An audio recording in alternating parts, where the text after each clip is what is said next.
এটা পালসার 125। তো এই গাড়িটার চেক ইঞ্জিন লাইট জ্বলছে। তো এটা কি করে বন্ধ করা যায় চলুন একবার দেখে আসি। স্টার্ট করার পরেও চেক ইঞ্জিন লাইটটা জ্বলছে। তো এটা বন্ধ করার জন্য আমরা ওবিডি স্ক্যানকে অ্যাটাচ করে দিলাম। তারপরে দেখি কোনো ফল্ট কোড শো করছে না এমনি কোনো ক্লিয়ার টিসি করে হচ্ছে, সেটা আমরা একবার দেখে নিই চলুন।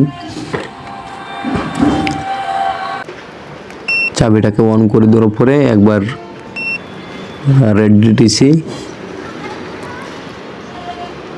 এখানে সেন্সার কোনো খারাপ আছে কিনা সেটা আমরা একবার চেক করে নিই। এখানে নো ফল কোড মানে কোনো কোড নেই, তো কোনো সেন্সার হয়তো ডিসকানেক্ট করা হয়েছিল, সেই জন্য হয়তো এটা প্রবলেমটা দেখাচ্ছে। তো আমরা একবার ক্লিয়ার ডিটিসি করে দেখি আমাদের চেক লাইটটা সরছে কিনা। চাবিটা একবার ওপেন করে গাড়িটা একবার স্টার্ট করে দেখব যে চেক লাইটটা আমাদের বন্ধ হয়েছে কিনা। তো দেখুন আমাদের চেক লাইটটা সম্পূর্ণ বন্ধ হয়ে গেছে। গাড়ি স্টার্ট করার পর চেক লাইটটা জ্বলছে না। তো আপনাদের গাড়ি যদি চেক লাইট বা BS6 গাড়ি যদি কোনো সমস্যা হয় তো আমার কাছে ভিজিট করতে পারেন। আমার ঠিকানা হচ্ছে মুর্শিদাবাদ হরিয়ারপাড়া ডন্টলপুর, কারখানা মোড়ে আমার দোকান।